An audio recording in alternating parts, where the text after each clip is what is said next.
Hello, welcome to EZ Eatery. My name is Angela, and today we're going to do tamales. We're going to make 3 different kinds of tamales, and we are going to do it the quickest, easiest way possible. And they're absolutely delicious. We're making pork, we're making chicken, and we're going to make some chili and cheese. Let's get started.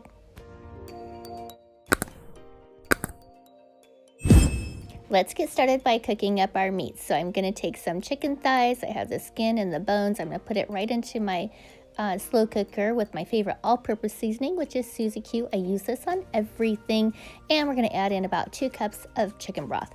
So just mix it all together, and we're going to put it in our slow cooker. Do you remember this dinosaur right here? Oh my gosh, yes, I still have it. So on high for 6 hours.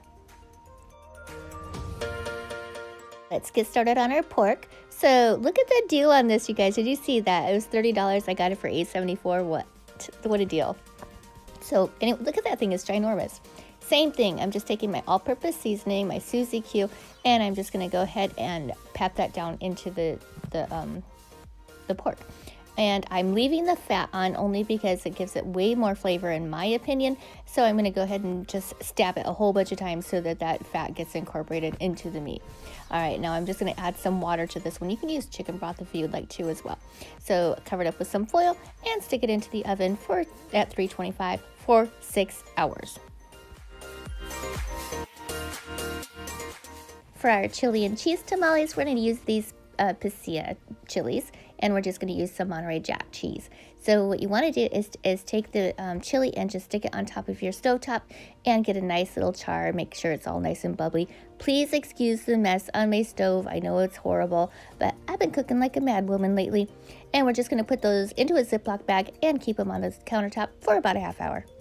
Let's start prepping our corn husks. So they do take like an hour. So I'm just going to kind of separate them a little bit, and we're going to put them in some cold water, and we need to weigh them down for a whole hour, okay? So we just want to make them like manageable. And so you can use, like I'm using a skillet, but you can use like a plate or something that's heavy that's going to weigh them down.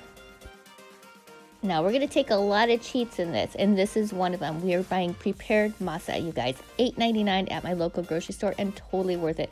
I had to make sure that it had the baking powder and the lard in there, and I wanted to find out for sure that it had it by taking a little pea size, like seriously, like a little size of a pea of the dough, and sticking in some cold water, and if it floats up, see, just like that, we know that it is already prepared for us. Woohoo! Now, even though our masa is the right consistency, I don't know about the flavor. So I'm going to go ahead and add in some cayenne pepper, a little bit of cumin, and I'm going to go in with probably about 3/4 cups of chicken broth. And we're just going to mix that all together. Yes, you're going to have to get your hands dirty for this one, because doing it with a big spoon is just way too cumbersome. Now you can wear gloves. However, my kitchen sink is literally right here. So at about the 3-hour mark on my chicken and my pork, I added in some onions and some garlic. So, all right, the chicken is done. So I just went ahead, deboned it, deskinned it, and this is another cheater right here. So I'm just using a can of, not a whole can, just a half a can of the chopped green chilies, and we're going to add in another cheater, some tortilla sauce, so green enchilada sauce, I mean. And we're just going to go ahead and mix that all together. Now, it was a little bit skimpy, so I decided to add a little bit more. Woohoo! It's time for the preparation. Here we go. Let's have some fun. All right, so you're going to grab one of your corn husks, and you're going to grab some of your masa. Now, I'm using this little like plastic paddle thing. Anything that is flat, you can use a spoon. You can use pretty much anything that's going to make it like spread pretty evenly on here. It does have like a kind of a funny consistency. It's like thick frosting, or it's like thick peanut butter. So you're just going to spread it out. You don't want to go all the way to the top, but you do want it to go all the way to the bottom. And you know the top from the bottom because the top is like smaller. It's like a triangle. So add some meat in there, and you're going to roll it up just like this.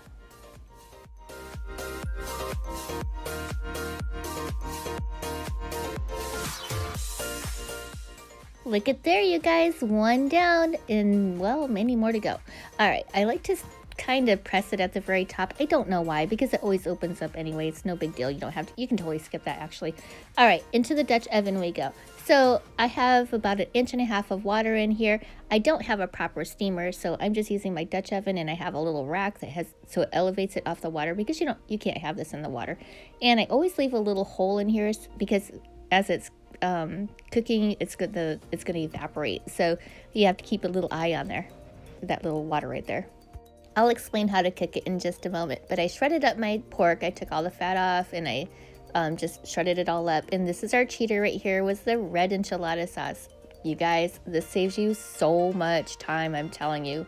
So gonna add some cumin, some cayenne pepper, some paprika, and some salt to it. And we're just gonna go ahead and mix that all together.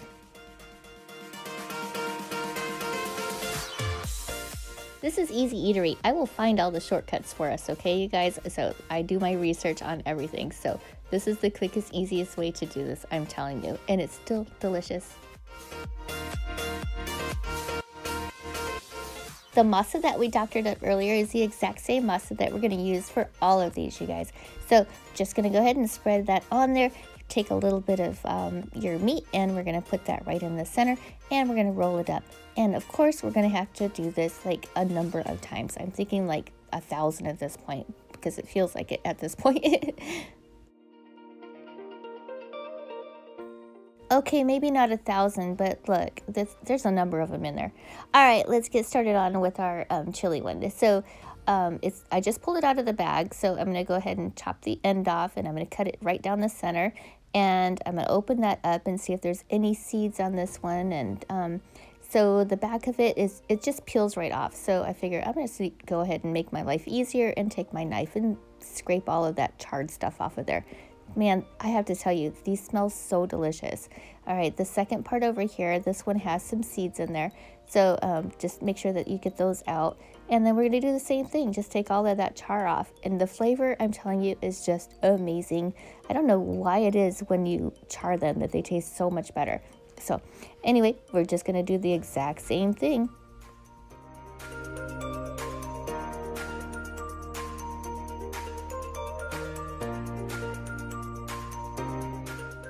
So I'm using the same exact masa that I did for the chicken and for the pork, okay? And look at here, you guys, this little chili just fits on there so perfectly. I'm going to add some shredded Monterey Jack. However, I do advise getting the real stuff and just shredding it yourself. It doesn't really make a big difference, but I think it tastes a little bit better, a little more flavorful. And then we're just going to roll it up. All right, here you go, you guys. We're going to put these in. Okay, we're going to put these in, and then we're going to make it come to a boil on high, okay? Then we're going to cover it up, and we're going to put it down to medium heat. We're going to cook these for 45 minutes. Now, we do have to check it periodically because we want to make sure that there's always water in there boiling. After 45 minutes, you're going to turn it off, and then you're going to let it just sit there. Don't open the lid at all for a half an hour, okay? And this is exactly how they're going to turn out. No joke. I mean, look how easily they peel right off. These are completely done. All right, you know we're going to have to go ahead and cut into it. We just have to do it because I have to show you exactly how beautiful these things turn out.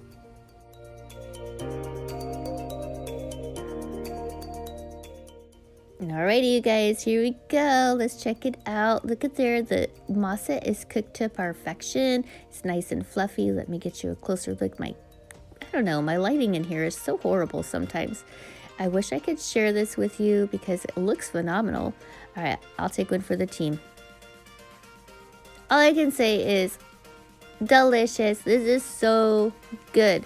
I'm going to make my mom proud and clean up my plate.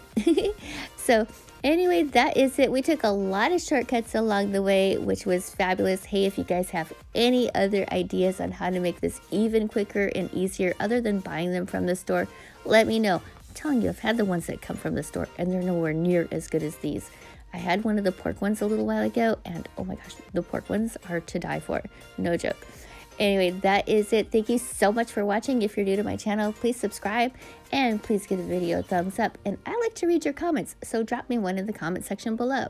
And yeah, I'll see you soon, okay? Bye-bye now.